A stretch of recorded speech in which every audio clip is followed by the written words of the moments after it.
Assalamualaikum warahmatullahi wabarakatuh. Ini saya akan menyampaikan materi ajar pada mata pelajaran Al-Quran Hadis kelas 7. Materi yang akan kita bahas di sini itu bab 3, menggapai ridho Allah Subhanahu wa taala dengan sikap dermawan dan menghindari kikir. Sub materi yang akan saya sampaikan yaitu surat Al-Lail ayat 1 sampai 11 yang akan dibahas di sini. Yang pertama, Quran Surat Al-Lail ayat 1-11, kemudian yang kedua, arti dari Quran Surat Al-Lail ayat 1-11, yang ketiga, asbabun nuzul Quran Surat Al-Lail ayat 1-11, dan yang keempat, isi kandungan dari Quran Surat Al-Lail ayat 1-11.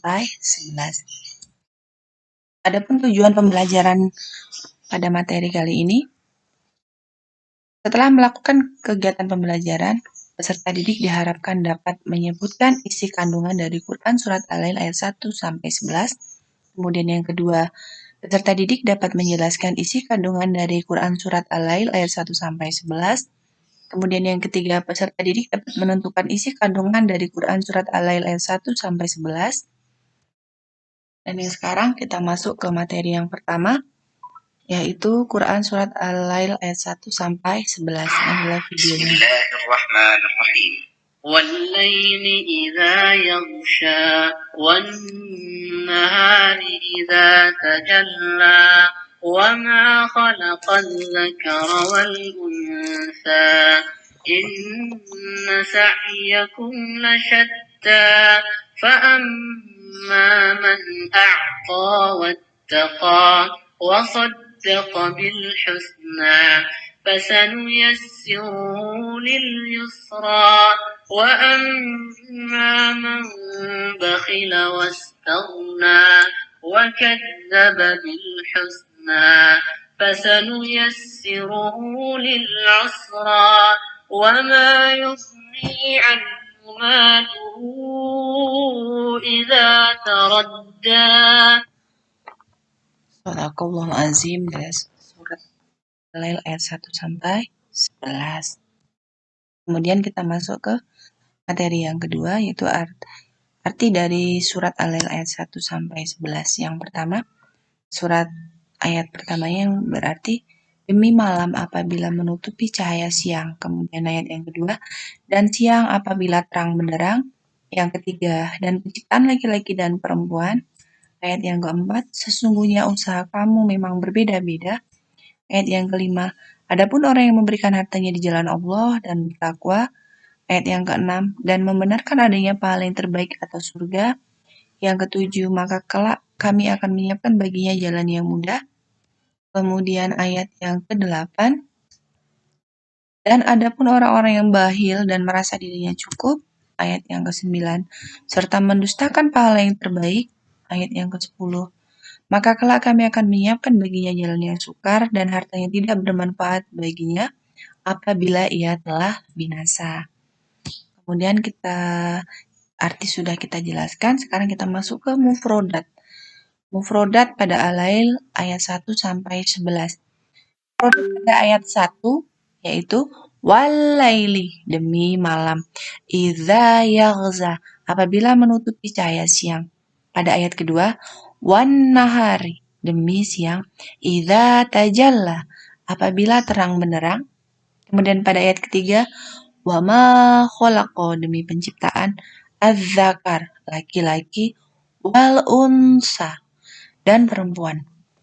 Pada ayat keempat, inna ya'sakum, sungguh usahamu, lasyad, memang beraneka ragam. Kemudian ayat yang kelima, fa'amman, maka barang siapa atau memberikan harta di jalan Allah, wattaqo, dan bertakwa. Kemudian mufrodat ayat kelima, wasoddaqo, dan membenarkan, bil husna, apabila pahala yang terbaik surga. Ayat yang ketujuh,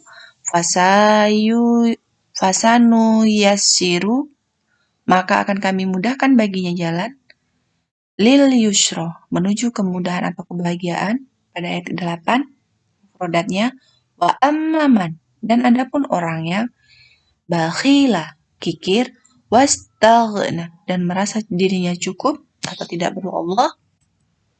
Kemudian pada mufradat ayat ke-9, wa kadzdzaba serta mendustakan bil husna, pahala yang terbaik.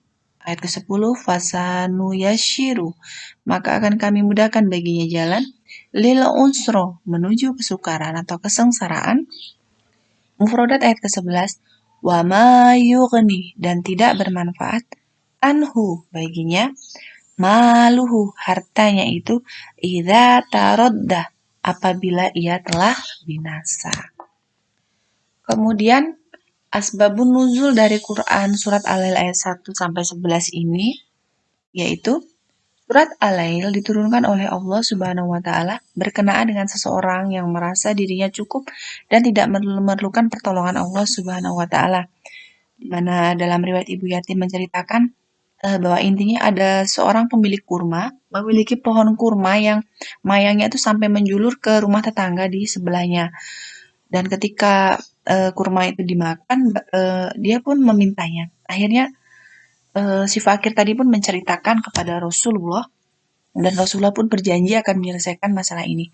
Kemudian Rasulullah pun menemui si pemilik kurma tadi dengan menjanjikan, jikalau engkau mau memberikan atau menjual pohon kurma ini, maka sebagai penggantinya kelak kamu akan mendapatkan pohon kurma di surga. Tetapi si pemilik kurma tadi pun tetap pada pendiriannya dan dia tidak mau menjual pohon kurma tersebut. Mendengar hal itu ada seorang yang sangat dermawan mendengar, kemudian dia berkata kepada Rasulullah, apakah berlaku hal yang sama jika saya membeli pohon kurma itu? Kemudian Rasul pun menjawab iya. Akhirnya orang dermawan itu pun menemui si pemilik kurma tadi. Kemudian si pemilik kurma tadi bersedia menjualnya, tetapi dengan syarat harus seharga dengan 40 pohon kurma. Kemudian dijual, akhirnya dibeli oleh si pohon dermawan itu, dan orang dermawan tersebut pun sebagai saksinya meminta sahabat untuk menyaksikan pertukaran itu. Kemudian orang dermawan itu pun menghadap kepada Nabi dan dia berkata, wahai Rasulullah, pohon kurma telah menjadi milikku dan aku serahkan kepada Tuhan. Kemudian Nabi pun menemui si fakir dan berkata, ambillah pohon kurma ini untukmu dan keluargamu. Kemudian turunlah surat Al-Lail untuk membedakan kedudukan dan akibat orang yang bakhil dengan orang yang dermawan. Kemudian yang materi berikutnya tentang isi kandungan surat Al-Lail. Yang pertama, setiap usaha yang dilakukan manusia itu akan memperoleh balasan. Yang kedua, orang yang suka beramal kebajikan, bertakwa dan membenarkan adanya pahala yang baik, maka Allah akan memberikan kemudahan atau kebahagiaan. Dan yang ketiga, orang yang bakhil atau kikir, merasa dirinya tidak perlu pertolongan Allah, tidak bertakwa kepadanya, dan mendustakan adanya pahala yang baik, maka Allah akan memberikan kesusahan atau kesukaran. Adapun rangkuman dari materi yang bisa saya sampaikan pada hari ini, yang pertama, surah Al-Lail adalah surah yang ke-92, terdiri dari 21 ayat dan termasuk ke dalam golongan surat Makkiyah. Surat ini diturunkan di kota Mekah setelah surat Al-A'la. Kata Al-Lail berarti malam yang diambil dari ayat pertama. Kemudian yang kedua, surah Al-Lail membicarakan perbuatan dan amal manusia yang bermacam-macam. Perbedaan amal tersebut memiliki konsekuensi yang berbeda antara kebaikan dan kesengsaraan. Kemudian yang ketiga, Allah telah bersumpah bahwa Dia akan memberikan balasan surga dan kemudian jalan menuju surga bagi hambanya yang bertakwa dan senang bersedekah. Kemudian poin keempat, Rasulullah bersabda bahwa harta yang disedekahkan itu tidak akan berkurang, justru akan semakin bertambah keberkahannya.